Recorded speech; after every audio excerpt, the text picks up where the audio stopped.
Good evening, everybody. Thank you for coming out this evening. It is a pleasure, and I mean a true and real pleasure, to welcome you all to this inaugural event for the SMU Center for Presidential History. This is the first and what we hope and expect will be one of only many and countless such events to come, as we partner with friends and colleagues from throughout the campus and throughout Dallas to fulfill the mandate given to us from President Turner and also from the Board of Trustees to help make SMU a center, a destination for the study of the presidency and for the study of these United States. Indeed, as I look out at the crowd this evening, it's been wonderful to see how struck I am immediately by how many people worked hard to bring us to this moment. The Center for Presidential History would not be here ultimately without our neighbors on campus, our new neighbors on campus, those of the George W. Bush Library and also the Bush Institute. And it's with great pride, in fact, that I tell you that this is not only the inaugural event for our center, it's also the inaugural event of a cooperative lecture series between ourselves and the Bush Library on the study of presidential history and presidential memoir. So therefore, to Alan Lowe and our friends with the National Archives, our partners in this, our warm thanks indeed, and good luck with the move. So you talk about a big move. Okay. Now, you might notice I keep using the pronoun we when describing the center, because we would not be gathered here tonight without the hard work and dedication of our associate director, Dr. Brian Franklin. Brian, give a wave there. And I think one of the person who checked you in is our brand new assistant, who I'm sure you'll all get to know, who is Miss Ronna Spitz, who has, by my count, been 3 hours now on the SMU payroll. So, in fact, as I look further out in the crowd, I see members of our Board of Trustees whose support and vision has guided the partnership between our campus and its presidential library. I see colleagues and supporters from other centers and areas around campus, including the Tower Center, the McGuire Center, the Gabi Lecture Series, the Provost Office, Dean Tsutsui's office, and many colleagues from throughout Dedman College. To say, I want to say welcome, and also thank you for showing us the ropes here at SMU. And above all, we look forward to our bright futures together. Indeed, as this is our inaugural event, let me take just a brief moment to tell you a little bit about our vision. Since I arrived in Dallas this past September, many folks have come up to me on campus and throughout the city and said, just what does a Center for Presidential History do? To be honest, I ask myself that question daily. By way of explanation, let me simply say that we are here to help bring insightful and cutting-edge scholars of the presidency to campus, to help our own faculty further their research into this nexus of American political power, to help orchestrate new conferences, symposia, and publications on the presidency, and to help by serving as a focal point of relations between the campus and the Bush Library. As but a small sampling, and an appetizer, if you will, of what we have planned in the weeks and months to come, I encourage you all to take a flyer with you when you go, to check out our website, and yes, although I always have to laugh when I say this, to friend us on Facebook as well. We're therefore here to help SMU, long a center of excellence when it comes to studying history, long home to a profoundly impressive Department of History and collection of scholars on the presidency scattered throughout the campus. We are here to help this campus do still more. We're also here not only to help make history, but also to record it as well through a long-ranging oral history project documenting the George W. Bush administration and other presidencies. This last project should really not go unnoticed because it is in fact part of our collective legacy. No other presidential administration, no other president, no other presidential foundation has so eagerly opened itself up to the broad-ranging, synthetic, probing oral history project that we now commence. When we are all gone, and by we I mean especially the faculty here, when we're all gone, when our lectures are long forgotten, when our students are alumni, when those students who are alumni have their own students who soon become alumni, these oral histories will remain to help guide future historians and future generations as they seek to understand our collective past and chart their as yet unseen future. Let me stress again, this oral history project, we intend to set a standard for how the presidency is recorded and how it is revealed. And it's further testament to the wisdom of SMU's leadership and that of the Bush Foundation that they looked into the future and made this investment into the lives and work of future generations to come. But enough about the future. Let me refocus you on tonight when we kick things off.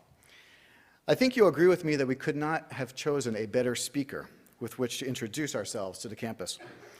You are here tonight, of course, to hear and see Bill Brands, undoubtedly one of the most prolific and insightful historians and biographers of his generation. A man like myself, not from Texas, but who got here as fast as we could. He is the author of more than 30 books on American history and American foreign policy in particular, and over time he has become truly one of the nation's great biographers, with studies of Wilson, Franklin Roosevelt, Benjamin Franklin, Andrew Jackson, and more. Now this you already know. This is undoubtedly the reason that you're here tonight. So let me tell you something that you don't know about Bill Brands. He is also one of the most generous historians I've ever had the pleasure to meet over the course of my career, a man I've turned to numerous times for advice and have never been disappointed.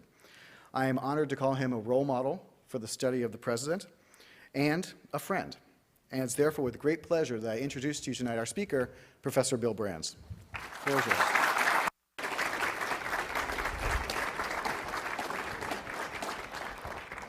Thank you, Jeff, for those very kind words, and I'm going to brag on you a little bit and what you're doing. I first met Jeff when he was looking for a job, and I was at Texas A&M and on the faculty at the Bush School, and we were expanding the faculty and looking for promising young scholars.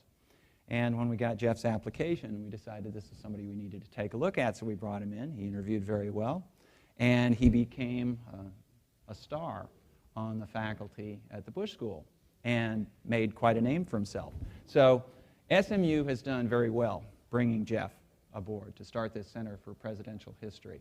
And I want to second and elaborate a little bit on what Jeff just said, especially regarding the oral histories, because I have been a consumer of oral histories from the early 1980s when I went to graduate school. And I cannot tell you how important oral histories are, especially in a field like presidential history. Presidential historians of American politics, spend a lot of time in presidential libraries and presidential archives, like the Bush Library that will open, and the other presidential libraries. And we try to make sense of the written record. And the written record is a very essential source for what we do. These are the memos that people wrote to each other. These are minutes. These are notes from meetings. This is correspondence among heads of state and all sorts of stuff like this. But one of the things that is often missing in this record is the personal context in which all these pieces of paper went back and forth. Because the people who were writing these, they sort of knew each other, and they knew what to expect of each other. They knew, for example, who would be reading these memos and who wouldn't, and how the memo would be received, the purpose for a memo, the correspondence. They knew kind of the psychological and emotional interplay among the individuals. But if you weren't there, and those of us who are the historians, we weren't there, you don't know all of that stuff that they knew. You don't know the sort of street wisdom of the people who did all this stuff. And so if you can complement the written documentary record with the recollections of the people who were involved, all of a sudden things make sense that didn't make sense before, when all you had was that paper trail. Because now you can supplement that with what the individuals said about it all. And the Center for Presidential History here is in a wonderful position to make the best kind of oral histories.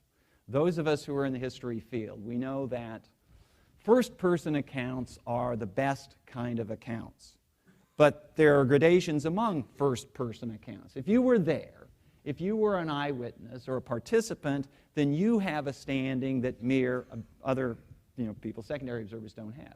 But it's really important to get the recollections of people as soon after the event as you can, because it's just in human nature that the longer time passes, the more the memories shift. It's not so much that you forget stuff. The problem is you tend to remember stuff that actually wasn't so, because you hear other people's stories. And I've observed this in oral histories, for example, of the Korean War, where the recollections were taken years after the fact. And what happens is that memories tend to converge. Are both of these on? Okay. Anyway, the memories tend to converge. And you know that that actually isn't right, because people had different experiences. I'll give you the extreme case of how memories converge. This is the business we historians are in that I'm teaching a class. I teach at the University of Texas, and I have a big introductory survey of American history, and just this week we've been talking about the sectional crisis, the 1850s. And I can tell you that I have a much firmer handle on the 1850s than I do, say, on the 1990s. Now, why is this so? I lived through the 1990s. I should know that sort of like the back of my hand. And the answer is that we historians haven't figured out what, if you'll excuse the expression, what the party line on the 1990s is. We haven't figured out what's important and what's not. We've all sort of figured out what's important about the 1850s. And so to do the oral histories, to do them as soon as you can, with people when the memories are still fresh, this will be an invaluable resource, and you're absolutely right. Years from now, 50 years from now, 100 years from now, if all goes well, 200 years from now, these will be a vital resource for historians, and there will be stuff in that oral history collection that will not be found anywhere else. Okay, so this is my way of saying, do a good job, I know you will, and to all of those in the room who are in a position to support the work that Jeff is doing, I say give them all the support you can, because it's very important. All right, so I'm going to talk about presidential history. And this is a little bit strange, giving this talk on a university campus, because one of the things I've had to tell my students for years and years is that within the walls of academia, there is really almost nothing that passes for presidential history. There are presidential historians, but they're not presidential historians on university faculties. You can get a PhD in social history. You can get a PhD in cultural history. You can get a PhD in economic history and environmental history. You can name your history. Is there any place you can get a PhD in presidential history? No. I mean, not that I know. Tom, do you know of any place you can? No. And this reflects a little bit of the idiosyncratic taste of the academic world. But it also reflects the fact that presidents and the presidency, they're this kind of odd institution. People who study presidents are sometimes historians. More often, I think, and maybe more enthusiastically and credibly, they tend to be political scientists who are quite willing to look at the presidency as an institution. And so those of us who study presidential history, I didn't start out studying presidential history. I started out studying foreign policy, which is sort of that's the first place you go if you're going to study presidential history, because that's what presidents do. But it kind of broadened from that, because when I was writing about Theodore Roosevelt, I was actually going to write this book about Theodore Roosevelt's foreign policy, but it became very clear that there were decisions made on Roosevelt's foreign policy that were strongly influenced by stuff entirely outside the realm of foreign policy, namely domestic politics. And presidents have to make these trade-offs all the time. Lyndon Johnson. I mean, one of the main reasons that Johnson's policy toward Vietnam was the way it was that his Great Society was the way it was. And you really can't understand the foreign policy of a president unless you try to understand the domestic policy as well. So anyway, now there is a Center for Presidential History at SMU. So when my students come into my office and say, I'd like to go somewhere and study presidential history, I'll say, just go on up the road. Study at SMU. Okay. Now, I have to look at, I gotta remember, was there a title for my talk tonight? I'm trying to remember. There we go, Dare Not to Be Great. the reason I wanted to check is just in case some of you came because of that title. And I don't want you to feel shortchanged. Yeah. So what I'm going to tell you is some of the things that I have learned about presidents and presidencies in studying various presidents. And I teach a survey of American history. So I teach it in 2 semesters from the colonial times to the present. So I profess, at least I talk about pretty much all the presidents. So I guess you could say I've sort of thought about them, studied them, and I've written about several of them. And one of the things I'm going to tell you is, and these are going to kind of fall in the category, one of the things I often ask my students is, how many of you want to be president someday? I'm teaching a class this semester that has 300 students, and they're all arrayed in a big lecture hall. So I ask this question, how many of you want to be president? And what they do is they start kind of, they're 18, 19 years old, so they kind of look around. And they're trying to figure out what the expected answer is. For many of them, this is their first semester in college. And so, they have lost that charming enthusiasm of the 6th graders, who go, No, you don't get that among college freshmen. But in a group of 300, I might get 3 or 4 who will raise their hand and say, maybe, and they do it very hesitantly. I say, nonetheless, your ambitions will grow as you age, perhaps. But even if you don't want to be president yourself, you need to know how to evaluate presidents, because that's exactly what we do every 4 years. By the way, I didn't tell you this, but I'm also teaching a course on presidential history this semester. And it's a great semester to be teaching presidential history, because sort of everything leads to the presidency and the presidential election and all that. So I tell my students, even if you don't want to be president, there's certain things you ought to know about presidents and presidencies. And call these, if you want, rules that presidents should live by, or things that presidents should know. Now, I am going to, at the risk of betraying, it's not exactly a confidence, exactly, but I'm going to share with you an experience I had a few years ago. And you know this, and some of you may know, that President Obama decided a few months into his first term that he wanted to take advantage of the experience of some of his predecessors. So he invited a small group of presidential historians who've written about presidents, to the White House. And I was fortunate enough to be on the guest list. So I went having no idea what the agenda was. It just says, okay, we're going to have a dinner. And, you get a chance to have dinner at the White House, change your schedule, off we go. So we got there, and it was very nice. I will comment on this, that the food was really good, but the portions were small. And I was just thinking that Michelle Obama's fight against obesity begins at home.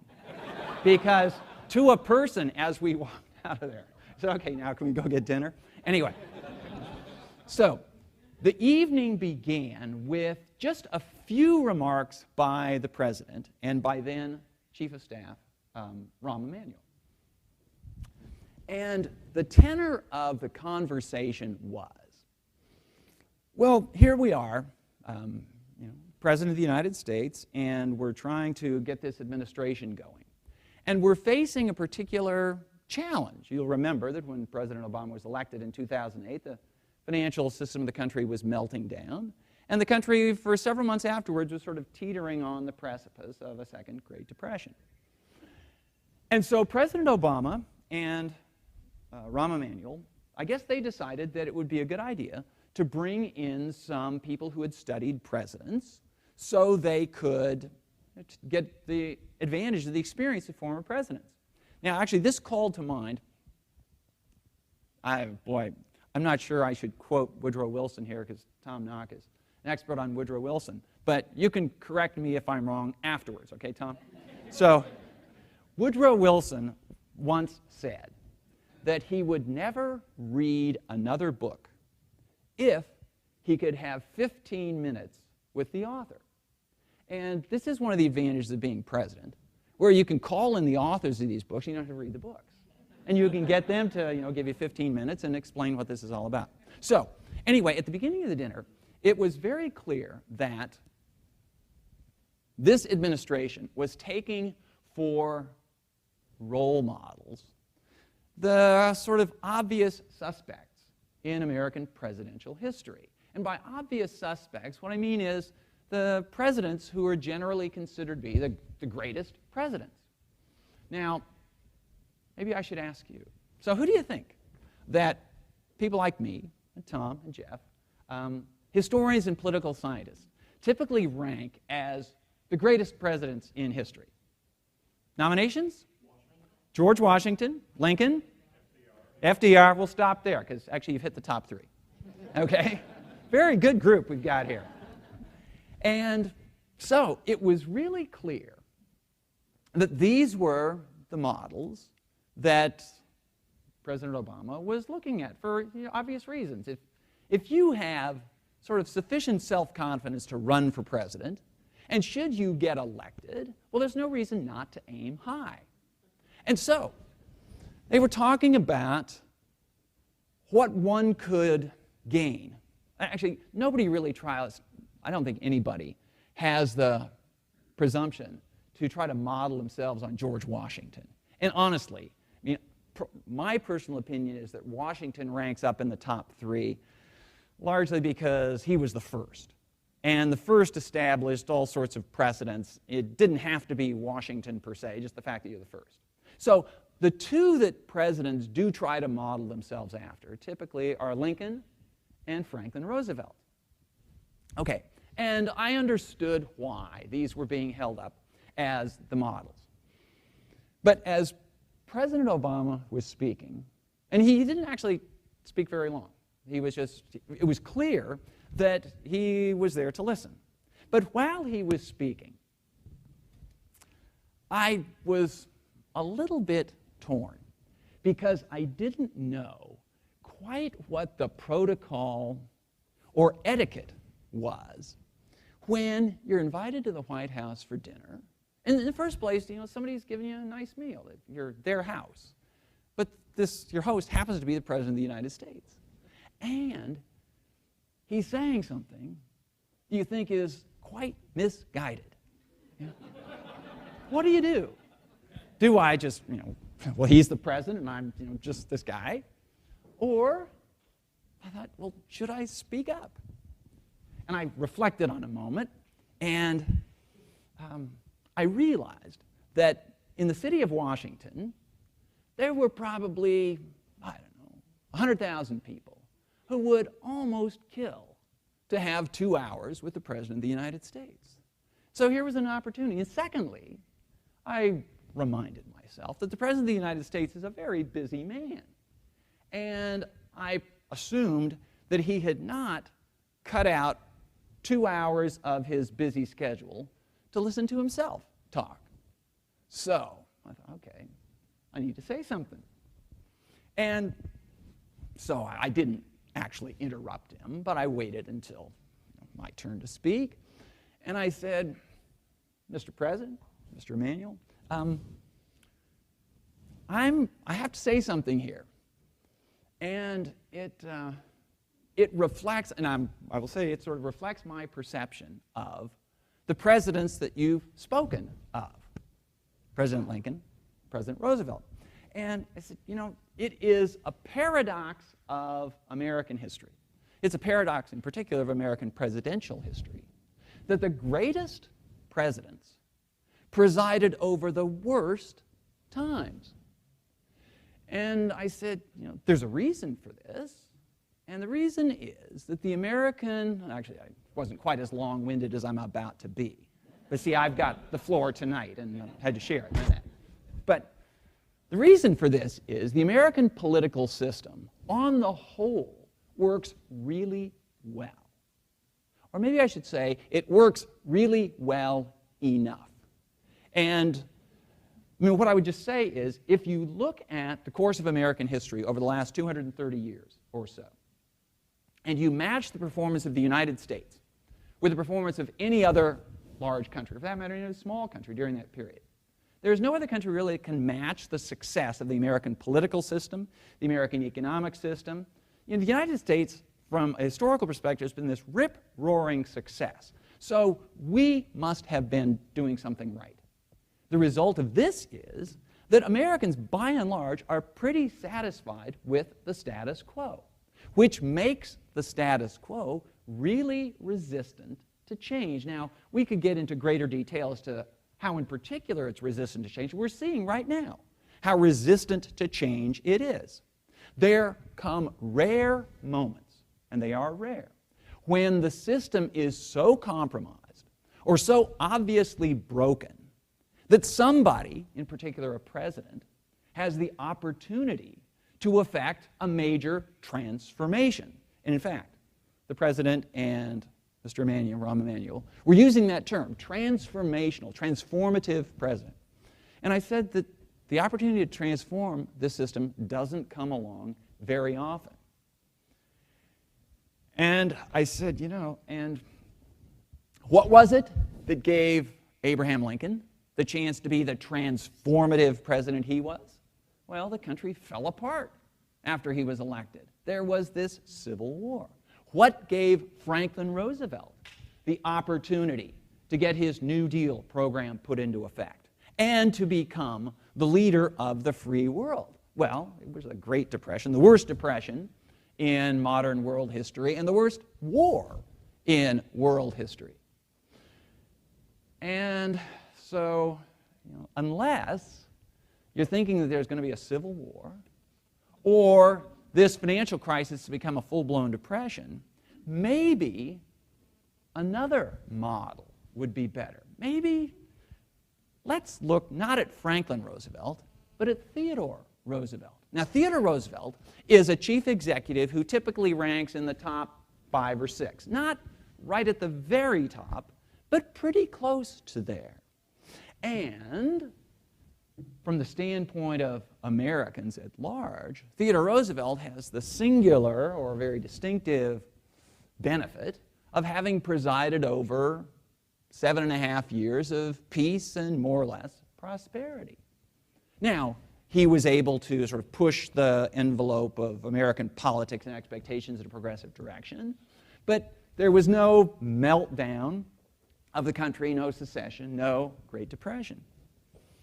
Now, so the president was not giving anything away that evening. I walked out of there having no idea how he responded to this. And I got an email the next day from one of the people on the staff who said, "Thanks for coming. You've really given us something to think about. We understand your argument for Theodore Roosevelt." But then at the end of the email it said, "But we still think this can be a transformative presidency." However, I was struck to note, and I was just reminded of this about 2 weeks ago, that it was, 2 years ago? It was 2 years ago or a year ago, that President Obama went to Osawatomie, Kansas, to give a speech in which he essentially, this was the place where Theodore Roosevelt had given a speech just about 100 years before, announcing what Roosevelt called his new nationalism, which was an energetic program on behalf of sort of a progressive or liberal interpretation of American politics and policy. So I won't say that I was the one who planted the seed, but there was much less of the, how many of you remember, there was a cover on either Time magazine or Newsweek, not long after Obama was elected, that had Obama sitting in the rear seat of a 1930s era open car with this cigarette holder and his hat, and it said Franklin Delano Obama. Okay? For good reason, the White House began, they didn't want to talk about Franklin Roosevelt because Franklin Roosevelt, actually for 2 reasons. One is that Franklin Roosevelt brings to mind the Great Depression, and at a time when they wanted to make sure that that financial crisis didn't become a full-blown depression, there's no point in giving the markets ideas. And the second thing is, and this is one of the striking aspects of presidential history, there's certain presidents who are what shall I say? Or maybe you could say they're so transformative. Or maybe that they touched issues that are still so important that decades after they leave the White House, they are as controversial as they were when they were in the White House. Theodore Roosevelt is not. Theodore Roosevelt has become domesticated.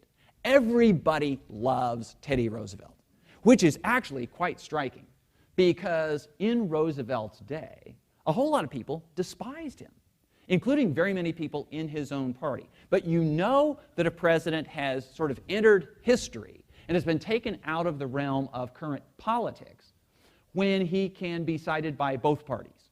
And they can both say, this is somebody that we like. And so Theodore Roosevelt falls in that category. And he's never going to achieve that very top rank, I think precisely for that reason. He's a little bit too easy to like. And the presidents who really move history are the ones who are often not easy to like. Which brings me to, what shall I say, a second lesson of presidential history. And that is, in contrast to what you might think, and in contrast to what they all say, the presidents who move history are not uniters. They are the dividers. They realize that in a pluralist democracy, if you're going to get anything done, you can't simply be satisfied doing stuff that everybody wants to happen. Because the lowest common denominator of what everybody can agree on is nothing interesting at all. In order to get stuff done, in order to move the status quo off whatever market happens to be on, you're going to undertake measures that are going to upset people. Now, I said that Theodore Roosevelt has been accepted by both parties. I wrote about Franklin Roosevelt, and this book came out 4 years ago. I'm going to poll you very briefly. The title of my book is Traitor to His Class. Okay? On the basis of that title, how many of you think this is a thumbs up for Franklin Roosevelt? How many of you think it's a thumbs down for Franklin Roosevelt? No, you can't all abstain. Come on. I don't let my students get away with it. Well, I will tell you of what turned out to be a rather humorous incident. Do any of you know about Hillsdale College? Okay, Hillsdale College would be called the liberal arts college. It's sort of liberal arts in form, but it's very unliberal. I mean, it's very conservative in philosophy. And they, in 2008, in the fall of 2008, were putting together a symposium, a week-long symposium, on the perniciousness of the New Deal. And somebody in the organization of this, the person who was putting the program together, saw that there was this guy in Texas who had this book out, a new book out on Franklin Roosevelt that had called him a traitor. And so they invited me to give the keynote address. And honestly, when I got the invitation, I really wasn't that aware of the approach of Hillsdale College. So I said, okay, sure, I'll come give a talk. And I looked into it, and by the time I got there, I realized that this was basically a lynching party for Franklin Roosevelt. And, for those of us who are in the teaching business, we talk of these sort of teachable moments. Well, when you know that you're going to tell them something they don't want to hear, then if you can start off by that, you're going to get their attention. And I will say that to their credit, they were willing to listen, because I told them, I've read the program for the symposium for the rest of the week, and I think I'm probably going to tell you some stuff that you weren't expecting to hear. But that's okay, because this is the point of higher education, right? And so they were polite. The questions range from skeptical to overtly hostile. But those kind of questions are the most fun to answer.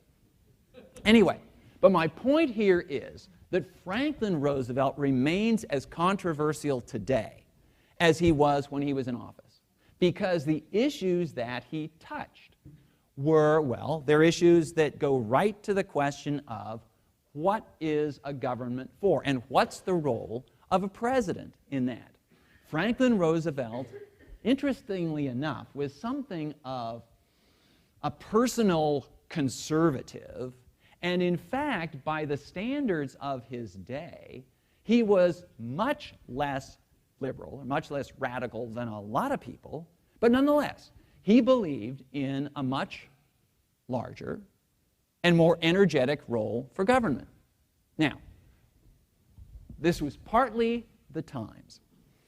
I tell my students, especially the students in my introductory class, actually I tell this to all my students, one of the things I've discovered over the years of teaching is that the longer I teach, the more the questions of history boil down to sort of very fundamental questions. And they're not so much questions of history per se.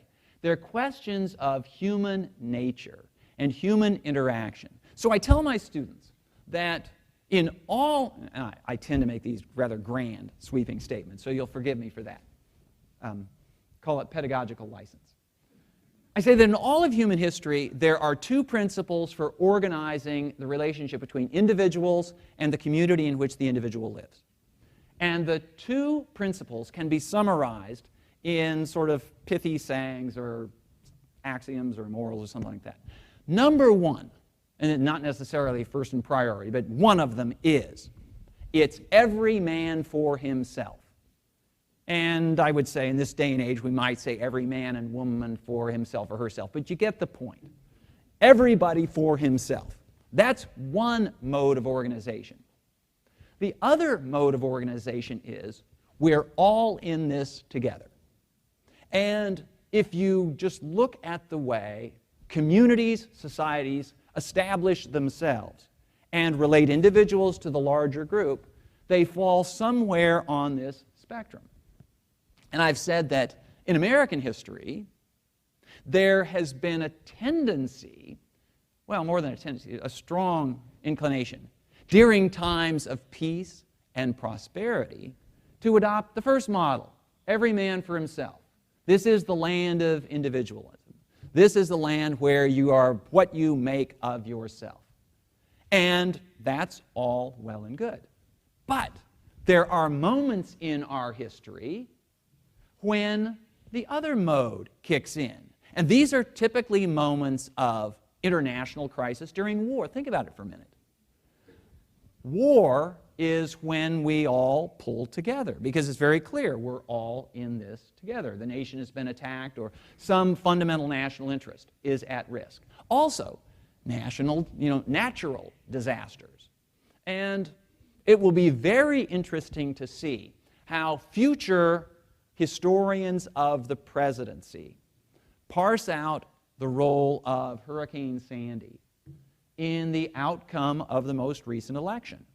Because when a hurricane blows through, when there is an earthquake, shoot, all you have to do is look at, the signature event, probably the most important event of the presidency of George W. Bush, the terrorist attacks of 9/11.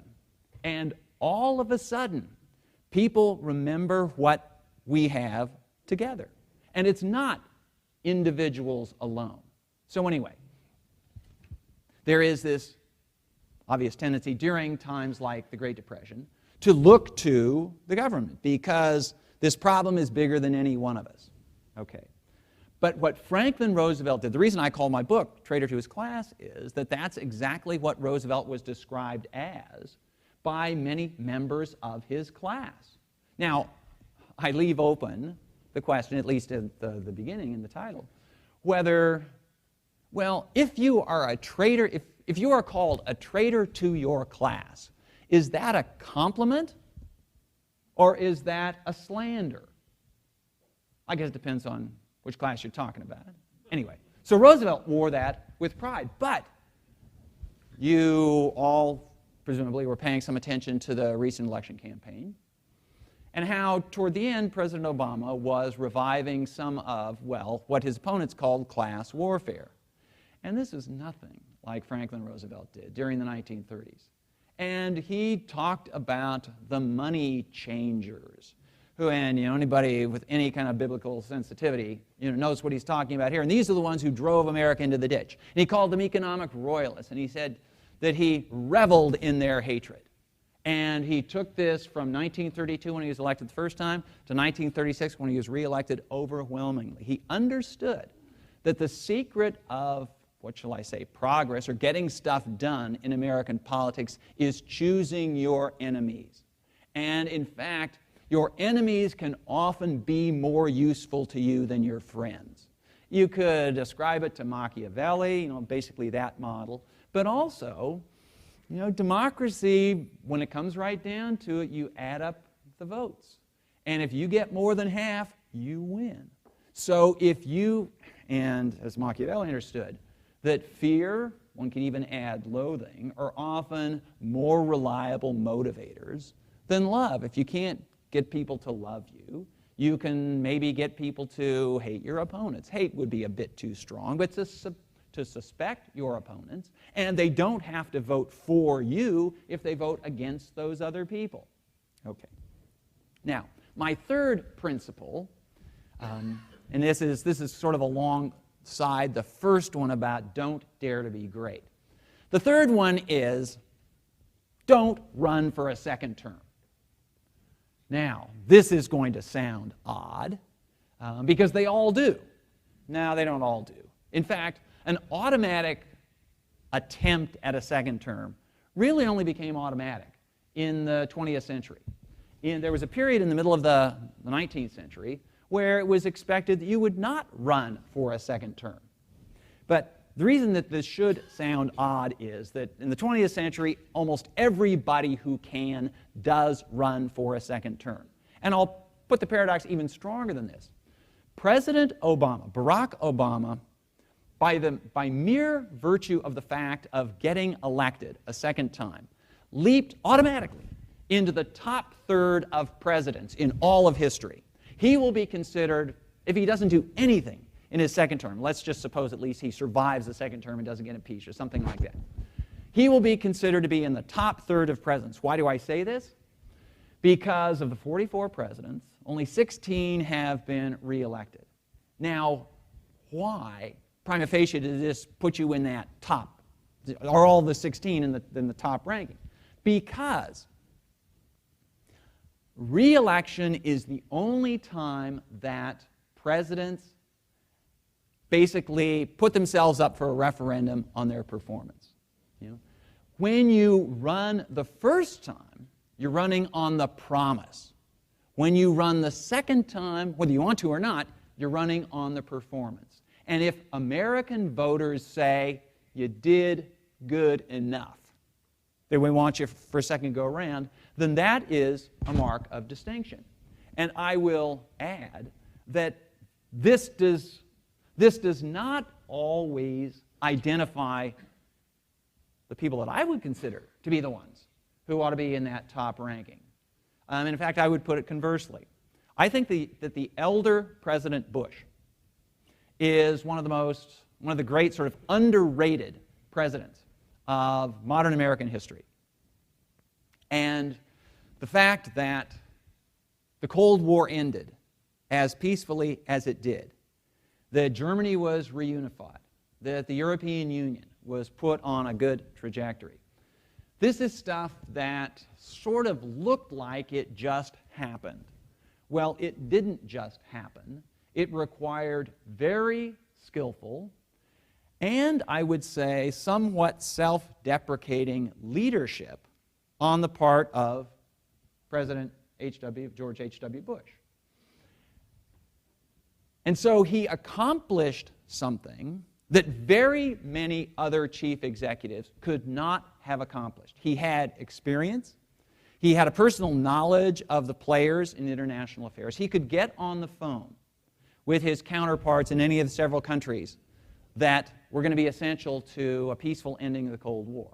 And he could speak to them on the basis of shared experience and get them to do what they might not have been willing to do on their own.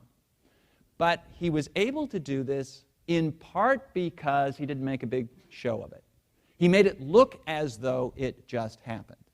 Now, there are few presidents who have accomplished more for, I'll be sort of conservative here and say, their generation in world history, but I could even be broader than that.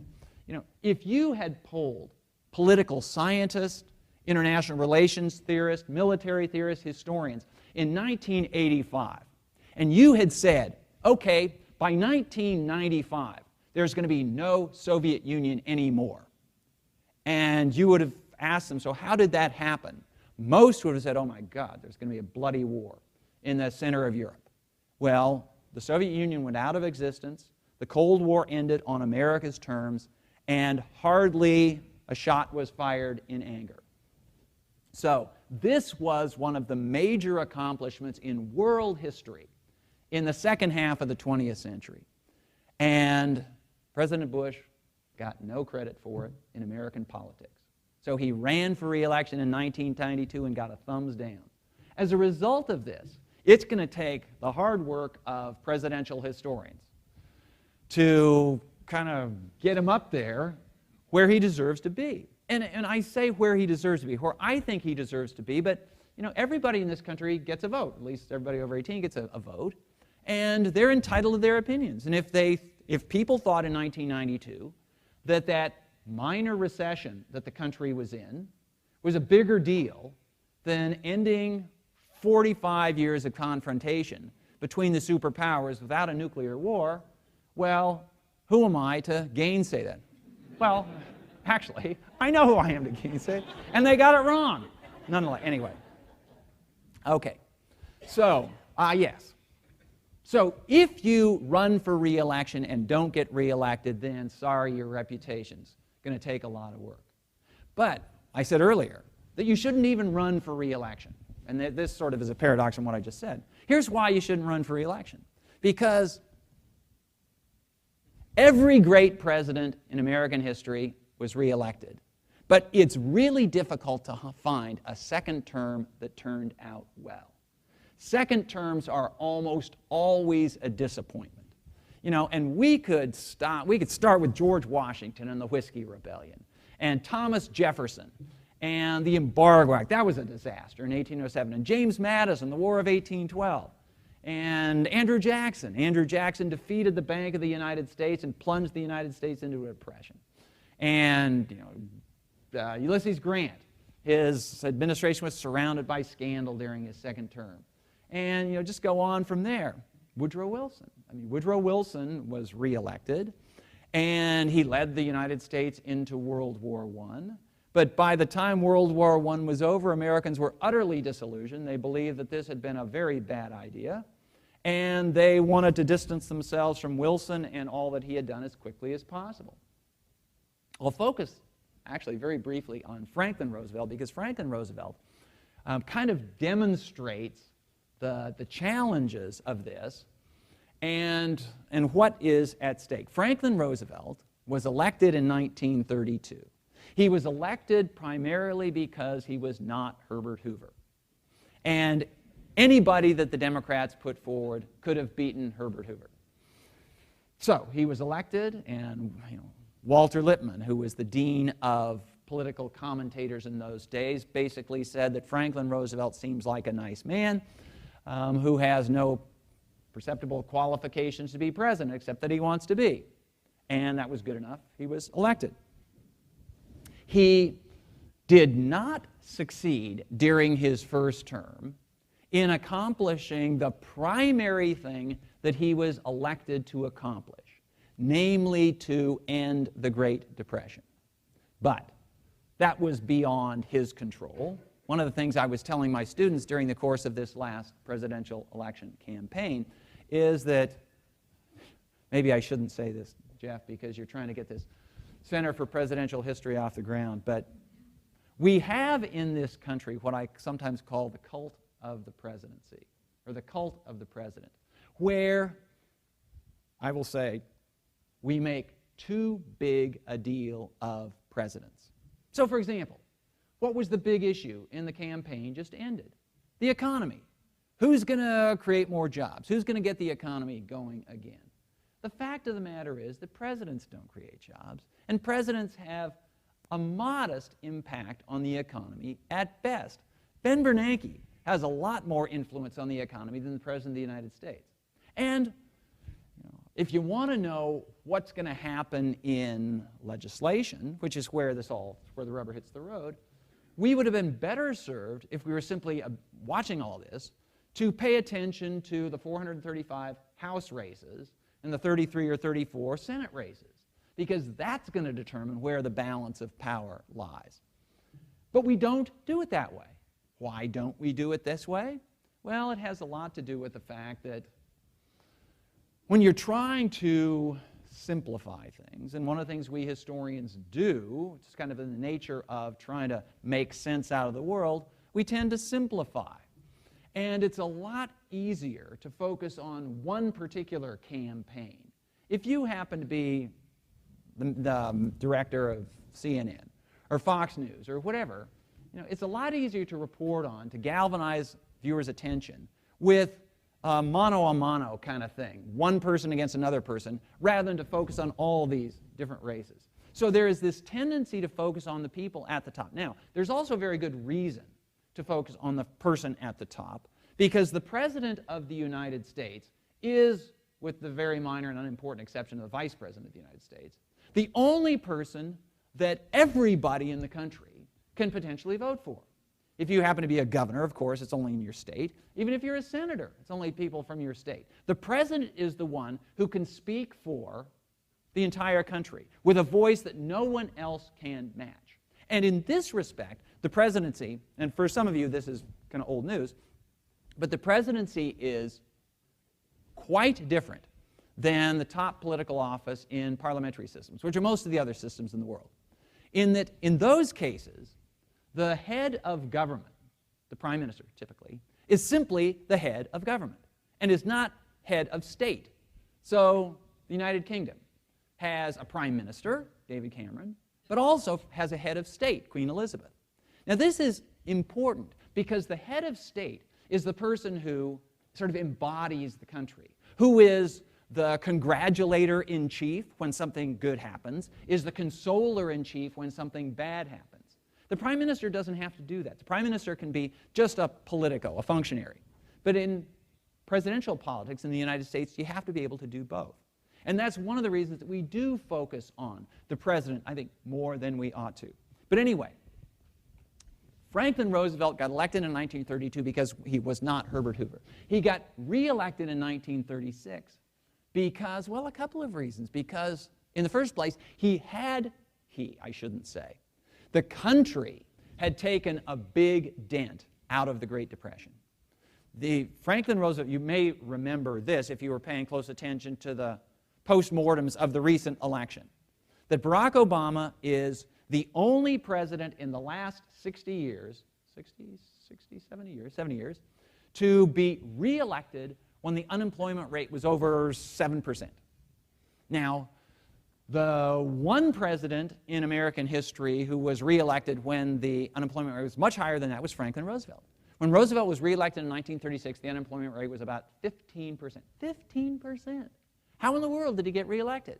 Well, the fact is, the unemployment rate was 15%, but it was down from 25%. So that seemed to be a great improvement. But now we get to the issue of why second terms turn out badly. Roosevelt was elected overwhelmingly, the biggest landslide in American history until that point. And as a result, he woke up the next morning feeling pretty good about himself. The American people, they embraced, they endorsed, they ratified what we've been doing. And we need to do more of it. But we can't do more of it because there is that conservative, that hidebound, that reactionary Supreme Court. Roosevelt inherited a Supreme Court from his Republican predecessors. And the Supreme Court had struck down some of the most important programs of the New Deal just the previous year. And Roosevelt, in fact, ran his campaign in 1936 in part as a way of getting popular support behind his program and against that of the Supreme Court. And so when he won overwhelmingly, he took this as a signal: do what you need to do. Now, I ask you, was Roosevelt right in drawing this conclusion from the election? This is a problem for presidents. This is a problem for us studying presidents. What do the results of elections mean? Needless to say, if you've been following the news in the last 2 weeks, this is an issue that has apparently split Washington down the middle. So President Obama and the Democrats are pointing out, we won the election. And the president campaigned on higher taxes for the wealthy. So if elections mean anything, it means the American public want higher taxes on the wealthy. And the Republicans say, no, that's not what it means at all. I'm not sure exactly what counter proposal they put up, but they are acting as though this election, well, it wasn't a mandate for that. It was something else. Mitt Romney was a lousy candidate, or maybe there was the defection of Chris Christie after Hurricane Sandy, or whatever it was. Pick your explanation. Anyhow, so Franklin Roosevelt took the position. Congress has overwhelmingly endorsed these New Deal programs. As president, I have signed this legislation. So that's the first branch of the government, the legislative branch.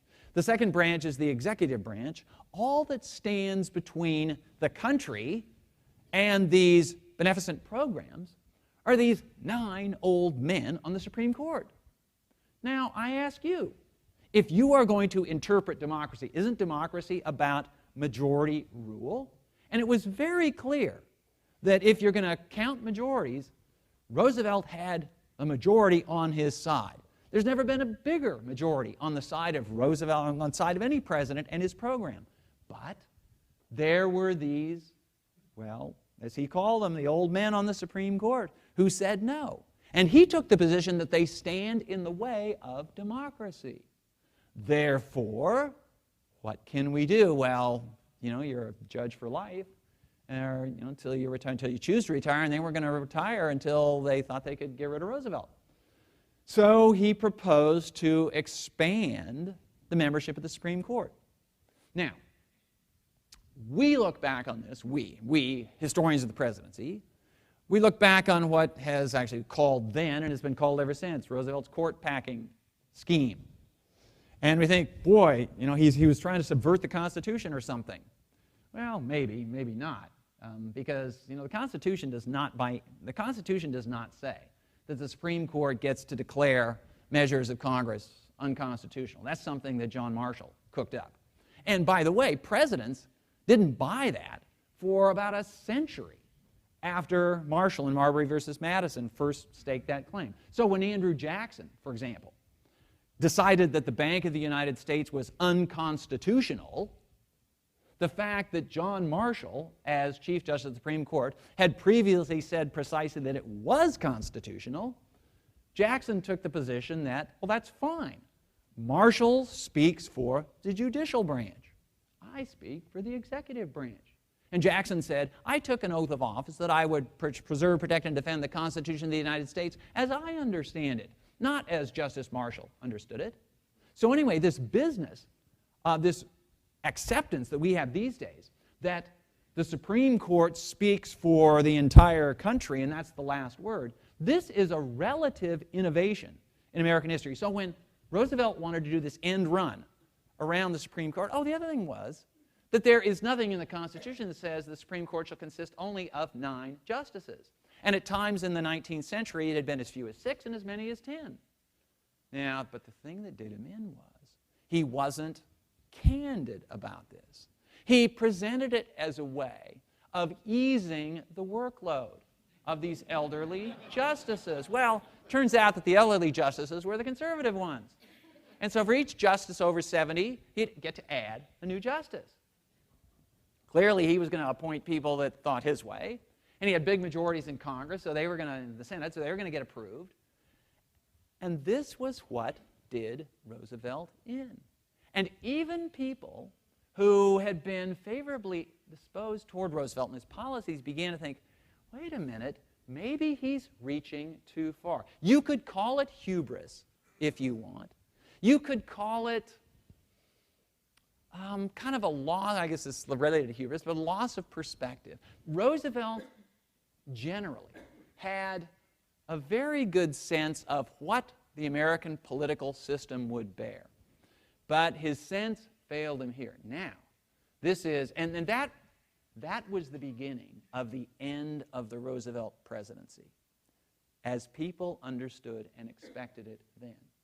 If Franklin Roosevelt had been confined to 2 terms, Franklin Roosevelt would go down in history as a mediocre president.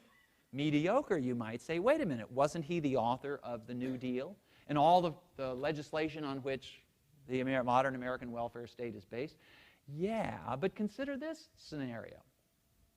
Social Security, the act, was passed in 1935. And for the first 5 years, until 1940, Social Security, with the exception of people for the unemployment aspect and the disability part, for the pension part, the centerpiece of it, Social Security was a put the money in and don't get anything out. The first Social Security pension check was written, signed, and delivered in 1940. Now, imagine that Franklin Roosevelt had left office after the 1940 election, as everyone expected. Well, at that point, sorry, did it go off? No. Can you hear okay? No. Good enough. If a Republican had followed Roosevelt in the White House in 1940, as everyone had reason to expect, there almost certainly would have been an attack on Social Security. And Social Security in 1940 had almost no constituency. It was all this prospective stuff. It would have been the same position that the Affordable Care Act, Obamacare, would have been in if Mitt Romney had been elected.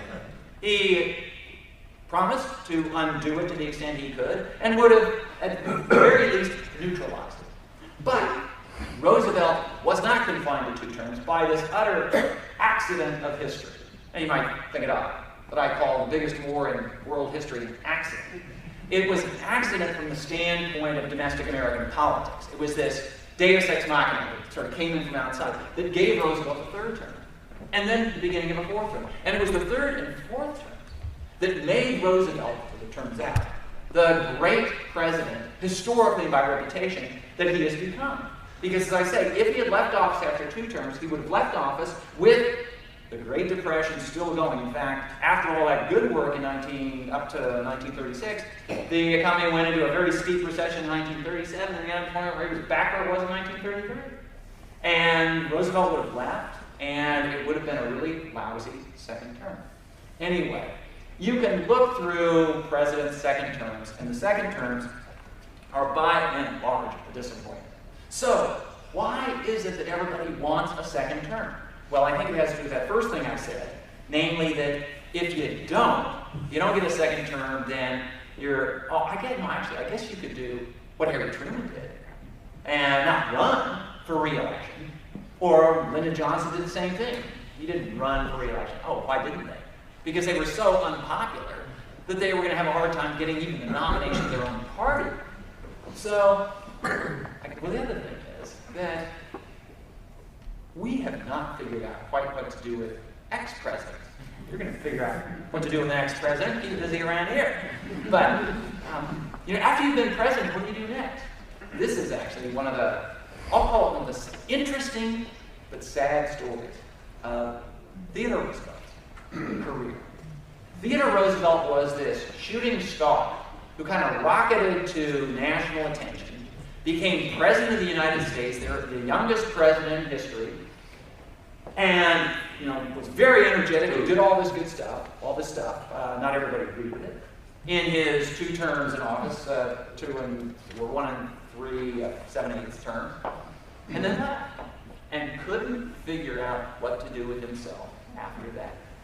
And so he went off to slaughter the large fauna of East Africa for a year in the name of science, and came back, and he succumbed to that siren song of politics.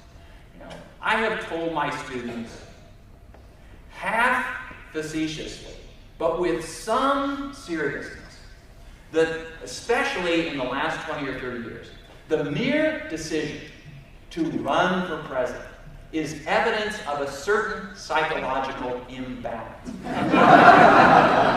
And you chuckle, and you're supposed to chuckle, but think about it for a minute. The things you will put yourself through, the things you will put your family through, seeking this office, ordinary people don't do that. You have to have a particular kind of ambition. You have to have a particular sense of yourself. Maybe you're really secure, maybe you're really insecure. Richard Nixon probably falls in the really insecure part where he had to keep proving himself and proving himself.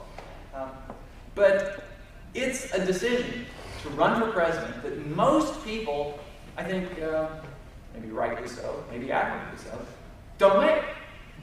So, that fact alone is something to think about. But, you run for your second term, let's say you do get elected, and the second terms generally turn out bad. Why is this so? Well, one is that people who run for president, the first time, I said earlier, they run on the promise. If they run for re-election, they get re-elected on the performance. The promise is always more enticing than the performance. And all you have to do is look at President Obama and compare him with candidate Obama in 2008.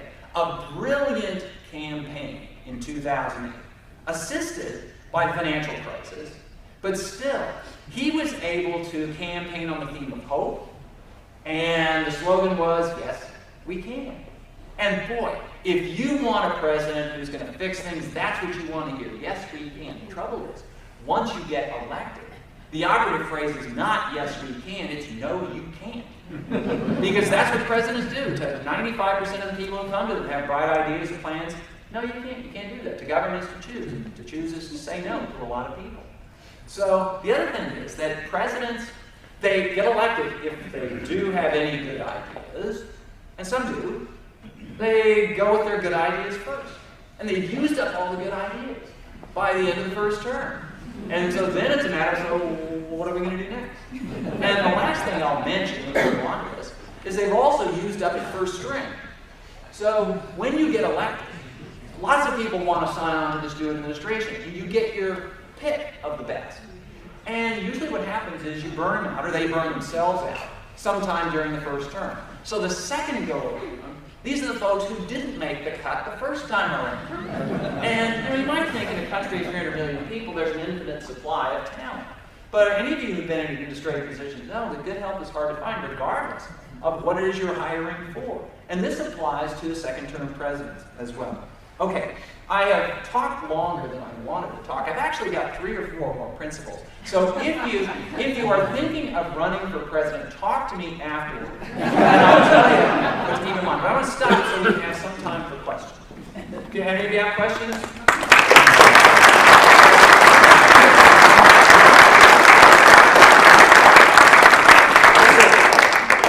Let's talk about worst presidents. And I have a candidate. Okay. In terms of both his incompetence and his corruption. That's Warren G. Harding. Could you talk a little bit about him and others that fit into that category?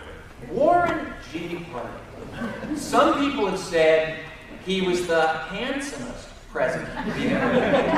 And that would be a basis for skepticism in the first place.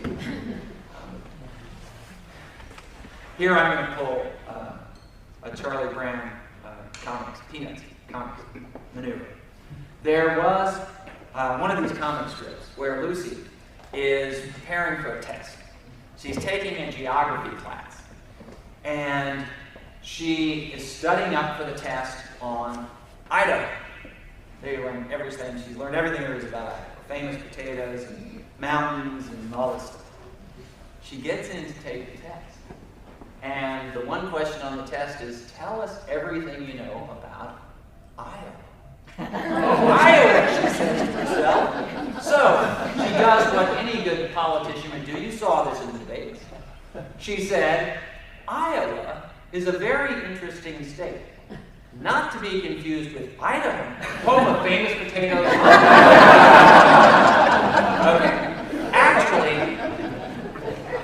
Reverend Harding is by no means the worst president. And the reason I'm going to say that is that nothing happened during Harding's presidency. And nothing would have happened even if he'd been a great president.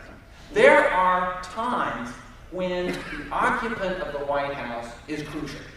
And there are other times when it almost doesn't matter. So, for example, Herbert Hoover would be considered one of the top presidents in American history, if not for the Depression. Now, that's a big if, but Herbert Hoover was as well qualified to be a steady-as-you-go president as we've had. He was imaginative, he was energetic, he was comparatively liberal for his time. And he understood the relationship of the United States to the rest of the world. He understood the role of commerce. Really the only successful businessman ever to occupy the White House. But he is always going to be ranked near the bottom because he couldn't respond to the particular challenge. So I'm glad you asked the question of worst presidents, because I'm teaching a course on presidential history this semester. And on Monday, my students are going to turn in their final papers.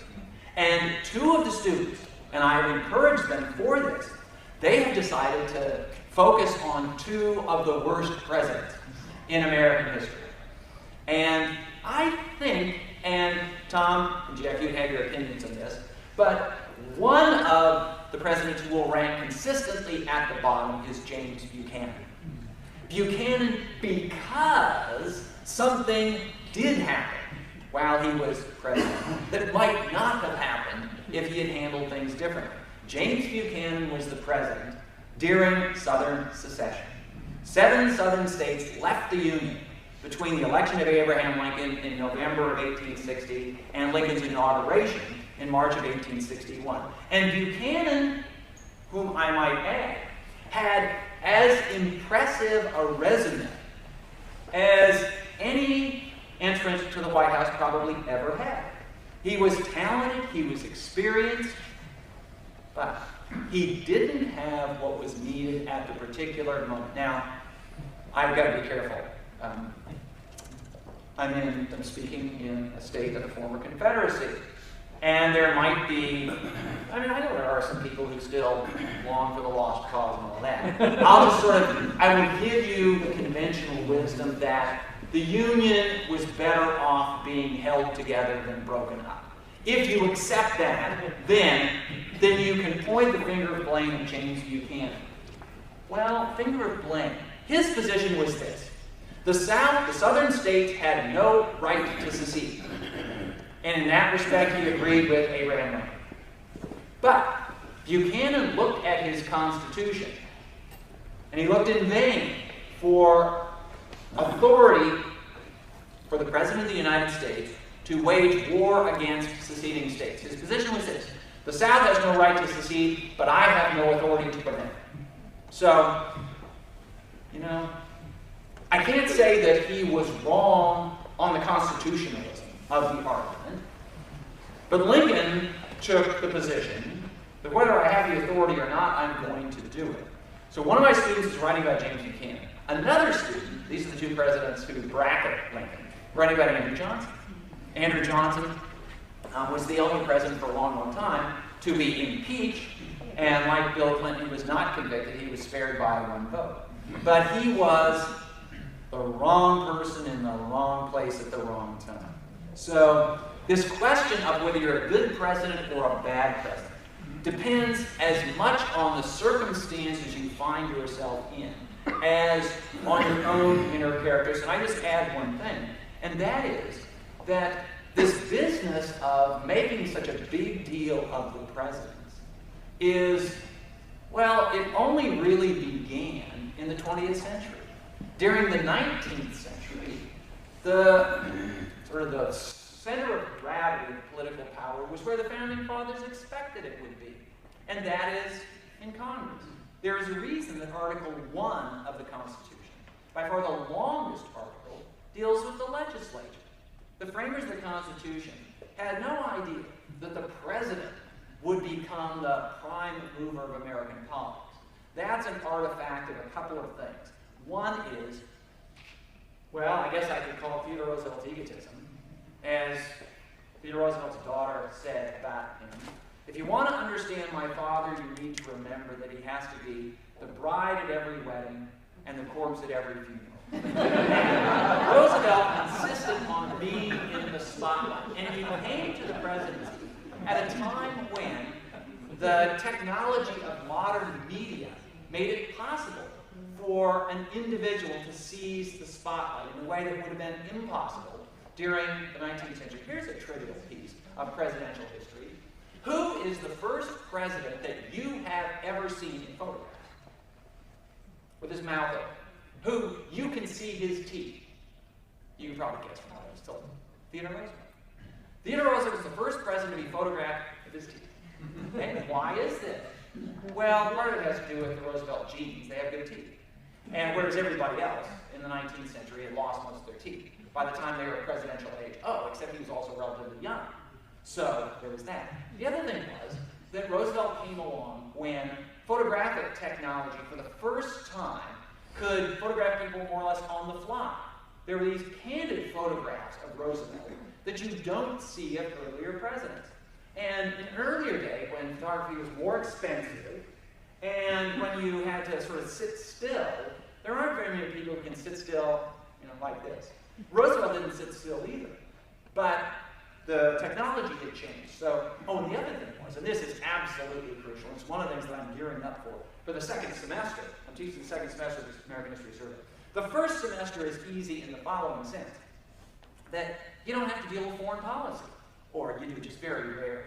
So I can ignore foreign policy during much of the 18th and first half of the 19th century. Once you get to the 20th century, American history is at least 50% about foreign policy, because the United States had a full-time foreign policy. And once you get there, then the president plays a much larger role than he did before, because the president is commander-in-chief, he's diplomat-in-chief, he initiates and drives foreign policy. Oh, this is one other thing for those presidents who do get reelected. I'm a historian, I should not make predictions. Historians are not good at making predictions, but I will anyway. And that is President Obama, if he is fortunate, will get one or two measures passed that are of domestic importance, but no more than that. So maybe some kind of tax reform with the spending cuts. Maybe, and I'm going to predict this, I don't have great confidence, but immigration reform. If only because the Republicans are realizing they're going to lose the Latino vote, as far as the eye can see, unless they do something to make Latinos think that Republicans don't hate them.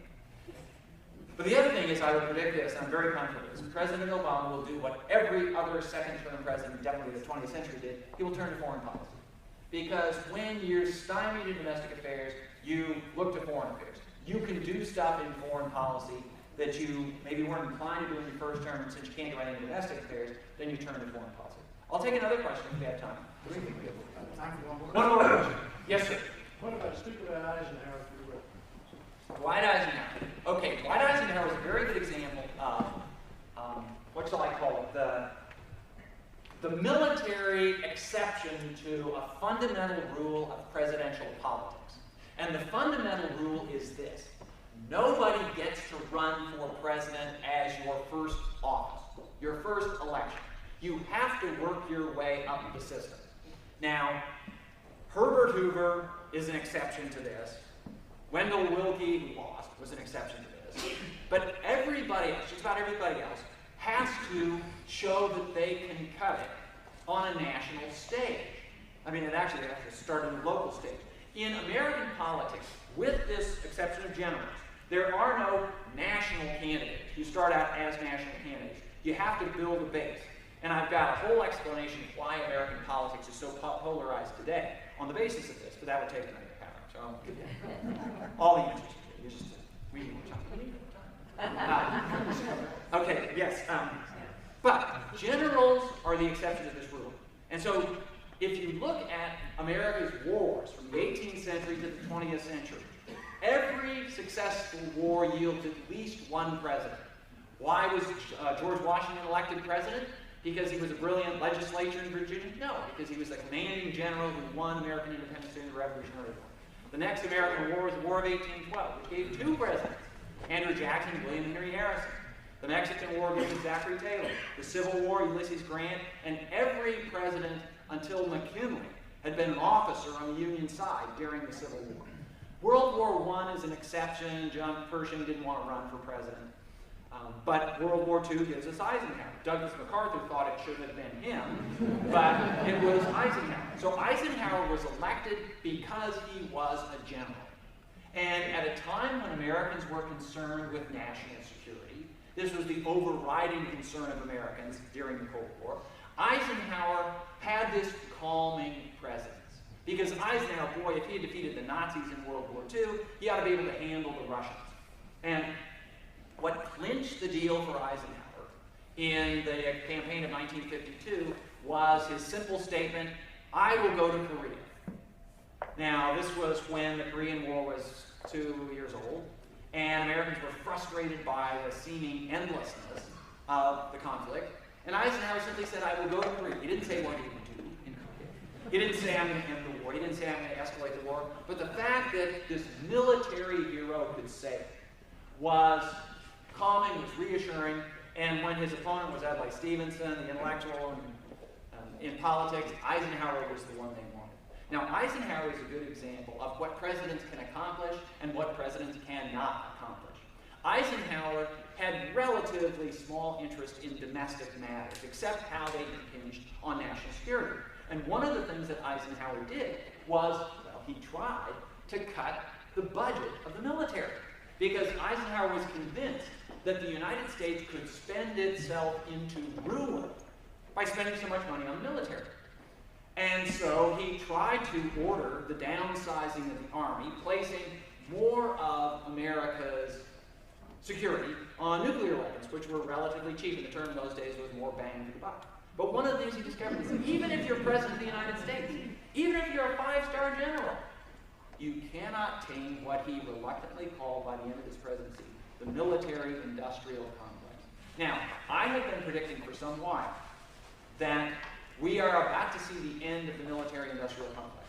Because when push comes to shove, when Americans have to decide between their Social Security checks and American troops in Afghanistan, they're going to say, you know, what's Afghanistan to me? You know, for years and years, for decades, the Social Security Administration has been sending out these, basically your Social Security statement of account.